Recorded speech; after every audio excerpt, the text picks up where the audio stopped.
अच्छी नौकरी नहीं है, लगता है 15,000 20,000 की नौकरी कहीं बाहर जाए, तो उससे मच बेटर ये अपना खुद का व्यवसाय नहीं करेंगे तो डेयरी में आपको आए दिन कहीं ना कहीं प्रॉब्लम आती है, टाइम से कंसीव नहीं होंगी, टाइम से अच्छा दूध नहीं निकालेंगे, तो जितनी अधिक कॉस्टिंग इसमें डालेंगे वो आपको नुकसानदायक है, तो आपके दूध का रेट बढ़ता जाएगा। जी जी। तो कम से कम उसको आपको समझ लीजिए फिर नुकसान होना, नो प्रॉफिट नो लॉस में काम करेंगे, बस उसमें से साल में बच्चा निकालेंगे, बाछा निकालेंगे, ये बच्चे निकालेंगे, इसी से काम है कि आप उसी साल में सक्सेस की सीढ़ी को चढ़ना शुरू कर दें। अदरवाइज बहुत सारी समस्याएं, भूसा में कुछ होना नहीं है, और दाना के लोकल जो 10-12 लीटर 15 लीटर की गाय हैं उसी से शुरुआत करें, और अधिक से अधिक अपने एटमॉस्फेयर में 25 से 30 लीटर वाली गाय से एवं जाने पे समस्याएं बहुत, सब कुछ सही चलेगा तो 30-35 हज़ार रुपये महीने का आपने आराम से बचा लेना है। अब 1 क्विंटल 80 लीटर दूध हो रहा है तो आप निकाल सकते हैं। जी जी बिल्कुल। गेहूं का दलिया है। अच्छा। और एक हमारे डिस्ट्रिक्ट में मोलासेस वाला एक फीड आता है जो लोकल ही फीड है, लेकिन बहुत ही। नमस्कार दोस्तों, मैं प्रिंस और आप देख रहे हैं नई कृषि दर्पण यूट्यूब चैनल। तो दोस्तों मैं पहुंच चुका हूं उत्तर प्रदेश के मऊ जिले के लखनऊ गांव में, जो कि नर्मदा डेयरी फार्म है। मुझे ऐसा लगता है कि दूसरा या तीसरा वीडियो हमारे चैनल पे है इस फार्म का, और आज के इस वीडियो में मैं ये बात करने वाला हूँ कि इनका 5 साल का अनुभव हो चुका है, 45,000 की जॉब छोड़े थे, तो क्या उनका 5 साल का अनुभव और 45,000 की जॉब वो घाटे में गया या फ़ायदे में गया, ये चीज़ हम आपको इस वीडियो में सीखने, मतलब कहने का मतलब मेरा ये है कि डेयरी फार्म का संचालन कैसे चल रहा है, किस परिस्थिति में चल रहा है, क्या इनको नुकसान हो रहा है, क्या इनको मुनाफा हो रहा है, हर एक चीज़ हम आपको इस वीडियो में सिखाने वाले हैं। और डेयरी फार्म के लिए क्या क्या कंडीशन होनी चाहिए, हर एक चीज़ हम आपको इस वीडियो में सिखाएं। तो मैं चाहूँगा कि वीडियो कंप्लीट देखिएगा, जानकारी अच्छी लगे तो चैनल को सब्सक्राइब करेंगे, साथ में बेल आइकन का बटन को प्रेस करें ताकि जब भी इस तरह का वीडियो बनाऊँ तो आपको अपडेट जो मिलता रहे। तो चलिए हम सर से बात कराएंगे और पूरी की पूरी जानकारी लेने का प्रयास। नमस्कार सर। नमस्कार। सबसे पहले आपका हमारा चैनल पर स्वागत है, और जो भी भाई नई कृषि दर्पण यूट्यूब चैनल को देख रहे हैं उनको आप एक छोटा सा परिचय बता दीजिएगा सर। जी, मैं राहुल प्रताप मल जी, मैं मऊ डिस्ट्रिक्ट में उत्तर प्रदेश का रहने वाला हूं, और यहाँ पिछले 5 साल से करीब मैं डेयरी फार्म चला रहा हूँ। इससे पहले मैं बाहर जॉब में था। जी जी। तो अभी पिछले 5 साल से मैं डेयरी का काम कर रहा हूँ। अच्छा अच्छा। ये मऊ डिस्ट्रिक्ट के समझ मधुन तहसील में आता है जी, लखनऊ गाँव है। तो डेयरी फार्मिंग कर रहे हैं, 5 साल का अनुभव हो गया है, तो इससे 5 साल के अनुभव में हमारे जो भाई डेयरी फार्म करने वाले हैं या करना चाहते हैं उनके लिए क्या कहना चाहेंगे, कैसा बिजनेस है? क्योंकि बहुत सारे लोगों के मन में डेयरी फार्म बहुत ही अच्छा बिजनेस है, अपनी जॉब है, ये तरह से कर सकते हैं। अगर कहीं कोई बाहर जॉब कर रहा है तो उससे बढ़िया है कि अगर उसके पास अच्छी नौकरी नहीं है, लगता है 15,000 20,000 की नौकरी कहीं बाहर जाए, तो उससे मच बेटर ये अपना खुद का व्यवसाय है। और इसको भविष्य में आप बढ़ा सकते हैं। जी जी। गाँव में रह के एक सुनहरा अवसर है आपके लिए कि आप डेयरी फार्मिंग करें। अच्छा अच्छा। और डेयरी फार्मिंग का सबसे बड़ा लाभ है कि आप सबसे कनेक्ट में रहेंगे। अच्छा। कनेक्ट रहेंगे कि जानवरों के साथ साथ आपको घर परिवार के दूर नहीं जाना पड़ेगा, परिवार के साथ रहेंगे। इवन कभी आपको नौकरी करने जाना पड़ रहा 15-20 हज़ार की, तो पूरे परिवार को छोड़ के, खेती को छोड़ के जाएंगे। जबकि अगर डेयरी करते हैं तो आपको एक छोटा मोटा जो भी खेत हो वो परिवार दोनों के साथ में लेके आप इसको कर सकते हैं। अच्छा। विदाउट लेबर 10-15 जानवर रख रहे हैं तो बिना लेबर के आप इस व्यवसाय को आसानी से कर सकते हैं। और इसमें लाभ मान के चलिए कि करेंगे लगन से तो होना ही होना है। अच्छा। किसी भी काम को करते हैं आप और उसमें लगन नहीं है तो आपका जरूरी नहीं है कि प्रॉफिट हो, लेकिन अगर जिस काम में लगन होगा तो आपको प्रॉफिट होना है। तो आपने सर ये बताया कि खेत भी होना जरूरी है साथ में। खेत का मतलब देखिए, हाँ, हरे चारे का प्रबंधन बहुत ही ज़रूरी है। विदाउट अगर हरे चारे का प्रबंधन के डेयरी बहुत ही मुश्किल से चलाना होता है। अगर पंजाब साइड में जाएंगे तो लोग साइलेज पे काम करते हैं। अच्छा अच्छा। साइलेज पे, तो उनका कारण ये है कि वो लोग वही हरा चारा और साइलेज पे ही पूरा भूसा तोड़ी जो बोलते हैं उस पर कम से कम लोग फोकस करते हैं पंजाब के साइड, इसीलिए वो लोग सक्सेस हैं। हम लोग के साइड में यूपी बिहार के साइड में क्या है कि हम लोग भूसे पे फोकस करते हैं, हरे चारे का प्रबंधन नहीं करते हैं। अगर हरा चारा आपके पास सफिशियंट है तो समझ लीजिए कि आप डेयरी सक्सेस कर लेंगे। अच्छा अच्छा। अगर सक्सेस नहीं तो फिर दाने की कॉस्टिंग इतनी ज़्यादा आएगी कि आप दाना खिलाते रहेंगे और आपको लाभ last end of the day आपको पता चलेगा महीने 2 महीने में कि जो हम ग्रोथ लेना चाह रहे हैं वो मिल नहीं रहा है। इसलिए कि हरा दाना इतना महंगा है, और दाने के साथ साथ क्या है कि जितना भी इसके साथ मल्टीविटामिन चलनी है वो आपको दाने के साथ चलाना पड़ेगा। अच्छा अच्छा। किसी भी कंपनी का जो अच्छी से अच्छी कंपनी हो उस पर भी आप फोकस नहीं करेंगे तो डेयरी में आपको आए दिन कहीं ना कहीं प्रॉब्लम आती है, टाइम से कंसीव नहीं होंगी, टाइम से अच्छा दूध नहीं निकालेंगे। तो इसका मुख्य कारण ये, अगर इसको सही करना है तो सबसे पहले अपना डेयरी चलाने से पहले अपने हरे चारे के लिए खेत, अगर खुद का खेत नहीं है तो आप समझिए कहीं से आप किसी का खेत जो बंधक कर सकते हैं या कूद पे ले सकते हैं, वो लेके आप हरे चारे का प्रबंधन करें। एक गाय पे मान के चलिए कि एक बिस्सा यानी एक मंडा, 10 गाय पाल रहे हैं तो 1 बीघे खेत जरूरी है आपको हरे चारे के प्रबंधन के लिए। यह टाइम टू टाइम 365 दिन हमें हरा चारा मिलता रहे। अच्छा। तो आपने एक और शब्द का इस्तेमाल किया सर, गांव में रह करके अच्छा पैसा हम ले सकते हैं। जी जी। तो गांव में दूध बेचना भी तो काफ़ी कठिन काम है। देखिए क्या है, कई चीज़ें कठिन है, आपको मार्केट ढूंढना पड़ेगा। हाँ कठिन काम है, लेकिन आपको मार्केट ढूंढना पड़ेगा और इसके साथ ईमानदारी। अगर दूध गांव में बेचने वाले लोग बहुत लोग हैं, ग्वाला लोग बेचते हैं, लेकिन उनके साथ वो अपनी व्यवसाय के साथ, अपने काम के साथ ईमानदारी नहीं रखते हैं। अच्छा। मिलावट का काम करते हैं जी। तो आप उस चीज़ को इग्नोर करना है कि हमें किसी भी स्तर पे मिलावट का काम नहीं करना, कि आपकी वैल्यू बने। 10 लीटर ही दूध बेच रहे हैं डेली का, 10 लीटर, टाइम लगेगा थोड़ा, लेकिन 10 लीटर ही बेचिए, लेकिन बिना मिलावट के। जी जी। और दूसरा चीज़, अगर उससे आपको लगता है कि हमारे गांव में, हमारे एरिया में दूध की खपत नहीं है, तो आप सेकंड ऑप्शन आपके पास है उसका, पनीर या खोया पे काम कर सकते हैं। डेली आप थोड़ा सा पनीर बना लीजिए, जो एक्सेस आपको लग रहा है कि उनको नहीं गया, तो डेली पनीर का अपना बेचने का काम करिए। पनीर आए दिन गांव में बिकता ही बिकता है, बर्थडे है, शादी है, जो भी है, आप छोटा सा काम करेंगे, जैसे जैसे आप काम बढ़ाते जाएंगे, लोग पर शादी का ऑर्डर भी मिलना शुरू हो जाएगा आपके पास। तो खोया पनीर, दूध नहीं स्टार्टिंग में बिक रहा है तो आप पनीर भी बेच सकते हैं। तो बहुत सारे लोग हमारे वीडियो पर भी कमेंट करते हैं कि दूध का रेट तो है नहीं, तो कैसे डेयरी फार्म को सस्टेन कर पाएंगे? कितना दूध का रेट होना चाहिए मिनिमम सर? देखिए मिनिमम का, क्योंकि आपका तो 5 साल का अनुभव हो गया है इसमें। देखिए इसमें है क्या कि जितनी ही अधिक कॉस्टिंग इसमें डालेंगे वो आपको नुकसानदायक है, तो आपके दूध का रेट बढ़ता जाएगा। जी जी।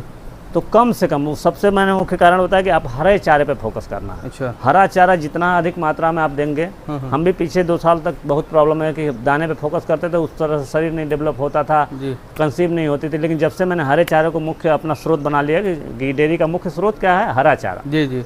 तो हरे चारे पे फोकस करते ही हमारे 1-1.5 साल बाद धीरे धीरे सारी चीज़ें सिस्टम बदल गई, दाने का कम खर्च होने लगा और हमारे दूध की जो कॉस्टिंग है वो ऑटोमेटिक डाउन हो गई। अच्छा।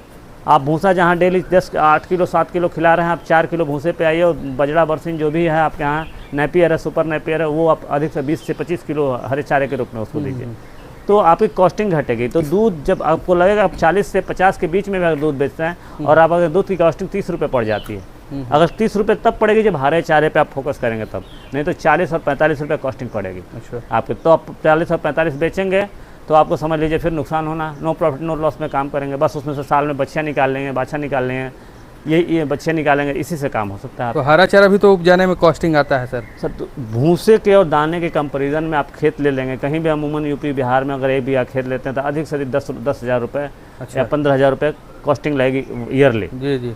15,000 की कॉस्टिंग, आप महीने में उससे अधिक दाना खिला देंगे। 15,000 की कॉस्टिंग में आप खेत में हरा चारा लगवाइए, किसान आदमी हैं आप, जब डेयरी कर रहे हैं तो आप खेती कर सकते हैं उतना। तो एक बीघे खेत में कितने दिन के लिए हरा चारा हम डाल सकते हैं? देखिए सीजन लॉन्ग टाइम, या तो नेपियर लगवा लीजिए कि सालों साल खिलाते रहिए। अदरवाइज अगर सीजनली चारा लगा तो आपके पास बरसीन है, लोबिया है, बाजरा है, ये 3-4 तरह के अपनी तरफ मुख्यतः, मलाई ग्रास है, ये 4 तरह की फसल जो सीजन में होता है। तो ये बाजरा इस समय होना है, इसके अलावा सर्दियाँ आएंगी तो आपका मलाई ग्रास हो जाएगा, बरसीन हो जाएगा। जी जी। तो इस पे फोकस करना है। नहीं तो अगर सालों साल कंटिन्यू लेना है तो एक आप सुपर नेपियर, बुलेट नेपियर, ये सब चीज़ें आपने लगा सकते हैं। अच्छा अच्छा। तो मतलब कॉस्टिंग उसका लगभग कितना, 1 रुपये 2 रुपये कितना आ जाएगा? 1 से 1.5 रुपये। 1 से 1.5 रुपये। भूसा खरीदते हैं तो 10 रुपये किलो है जी। भूसा खरीदेंगे तो ऑफ सीजन तो 12-13 भी चला जाता है। 12-13 चला जाएगा, वो डिपेंड करता है आपके एरिया के ऊपर। हमारे गांव में रह के भी हम भी 10 रुपये भूसा खरीदे हैं। लास्ट सीजन मार्च में, फरवरी मार्च में 10 रुपये 11 रुपये किलो मिलता है, मजबूरी में लेना पड़ता है, प्लस दाना और खिलाना ही पड़ेगा। जब भूसा खाएंगे तो दाना खाएंगे ज़्यादा। हरा चारा रहेगा तो आपके दाने जहाँ 5 किलो दाना दे रहे हैं गाय को, वहाँ आपको 3 किलो दाना हो जाएगा, ऑटोमेटिक हो जाएगा, और दूध उतना मेंटेन रहेगा, शरीर उतना मेंटेन रहेगा। तो मेरा मुख्य इस बार फोकस मैं सबको बताता हूँ कि आपने जो भी डेयरी कर रहा है, हरे चारे पे एकदम फोकस होना पड़ेगा कि हरा चारा कहीं से व्यवस्था कर लें कि हरा चारा हमारे डेयरी में चाहिए डेली। अच्छा अच्छा। कम से कम सारे गाँव को कम से कम 10 किलो 15 किलो हरा चारा मिलना ही चाहिए। अच्छा। तो आप उसको समझिए कि पता चले 3 साल 4 साल आपको सक्सेस होने में लगे, लेकिन हरे चारे का प्रबंधन अगर पहले साल में आपने कर लिया तो वो समझिए कि आप उसी साल में सक्सेस की सीढ़ी को चढ़ना शुरू कर दें। अदरवाइज़ बहुत सारी समस्या, भूसा में कुछ होना नहीं है, और दाना की कॉस्टिंग बढ़ती जा रही है। दाना खिलाएंगे बहुत सारी, अगर कॉस्टिंग बढ़ेगी तो आप खिलाना नहीं चाहेंगे, कम खिलाएंगे कम दूध देगी, तो गाय उस तरह से मेंटेन नहीं रहेगी, तो कंसीव टाइम से कंसीव नहीं होगी, दूध कम होगा, तो आप उसमें पता चला डिप्रेशन में सारी चीज़ें आपकी समस्या आती जाएंगी कि यार मज़ा नहीं आ रहा है काम करने में। मज़ा तभी आएगा जब आपकी गाय तंदुरुस्त रहे, खाने में फिट रहे, खाती रहे और दूध देती रहे। तो अब बात करेंगे, आपने जब गांव का ही जिक्र किया, तो गांव में किस तरह का नस्ल को रख करके हम मुनाफा ले सकते हैं? देखिए सबसे HF तो बेस्ट है जी। इसलिए कि दूध का अगर शहरों में देखा जाए तो आप देसी गाय रख के जी काम कर सकते हैं, इसलिए कि वहाँ पे दूध का रेट अच्छा जी, है। जी, 100 रुपया 90 रुपया लीटर आप देसी गायों के दूध को बेच सकते हैं। लेकिन यहाँ पे लोकल आपके रूरल एरिया में 50 रुपये से 55 रुपये से अधिक दूध आज के टाइम में नहीं बेच सकते। जी जी जी 45 से लेके 40, 45, 50 इससे अधिक नहीं बेच सकते हैं। तो बेस्ट यही रहेगा कि एचएफ पे ही आप काम करें। अच्छा अच्छा मेरा अनुभव है जी। कि एचएफ पे काम करो।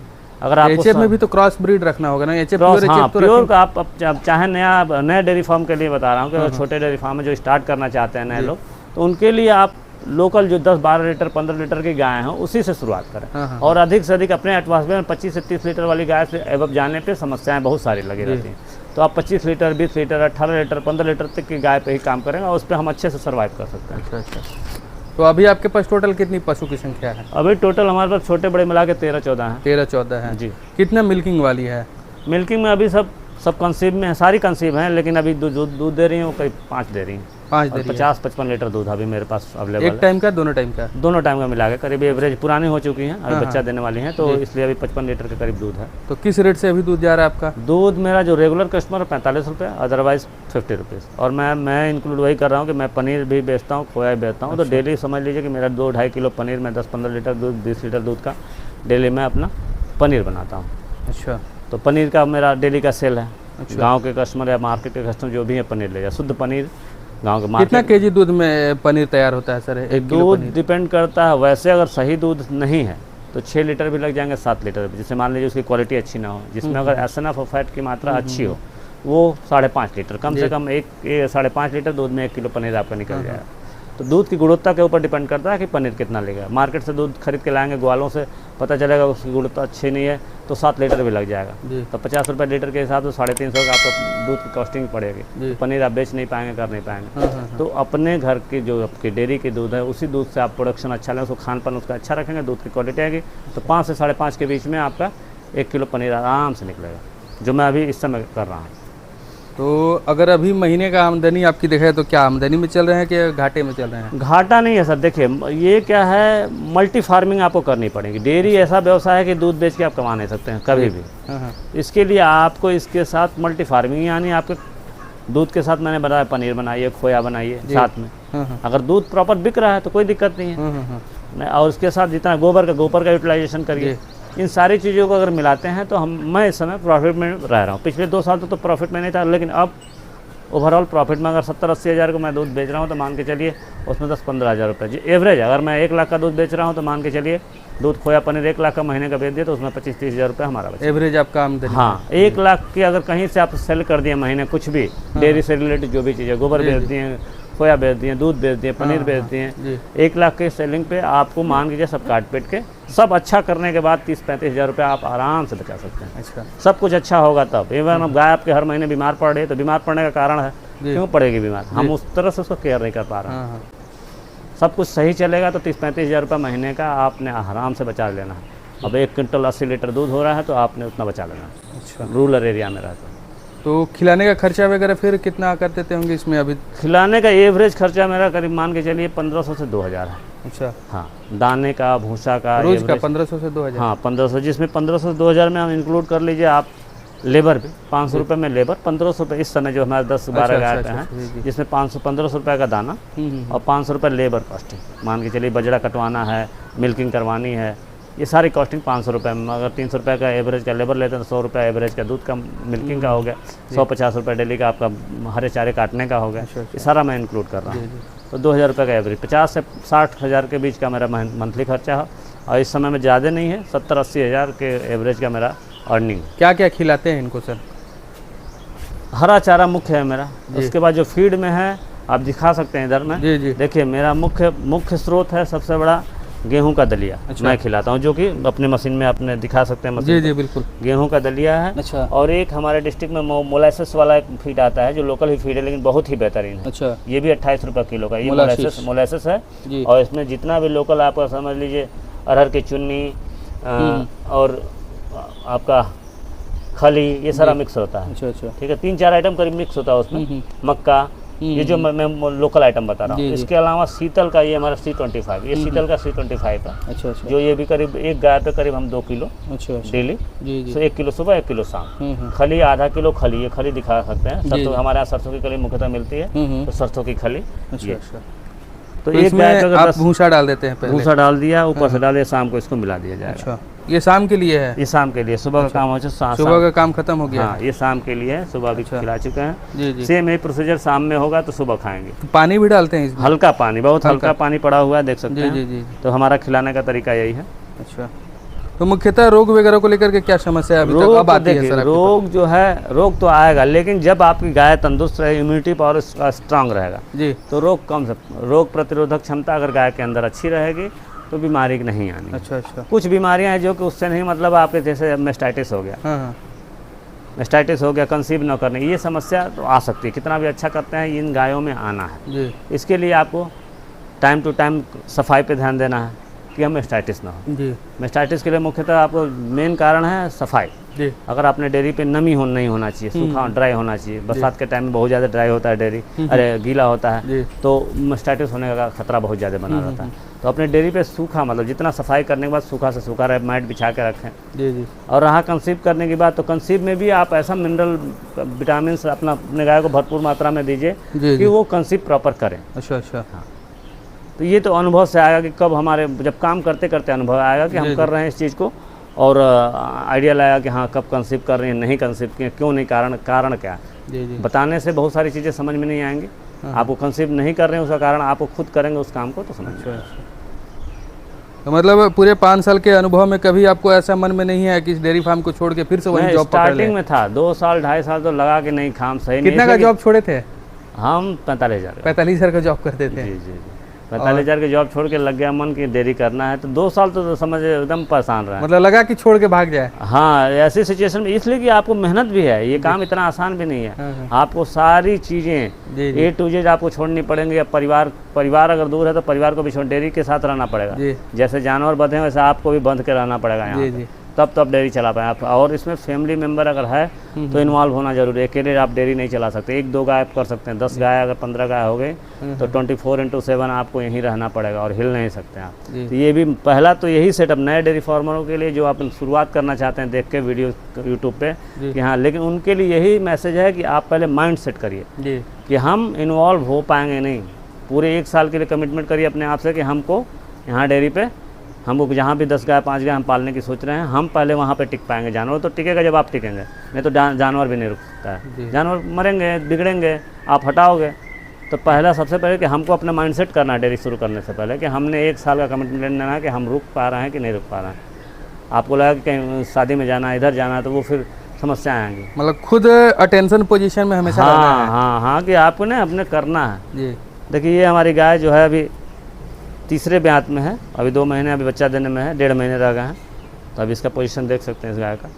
चलिए, बहुत अच्छी आपने जानकारी दी सर हमारे दर्शकों के लिए, इसके लिए आपको बहुत बहुत धन्यवाद सर। धन्यवाद।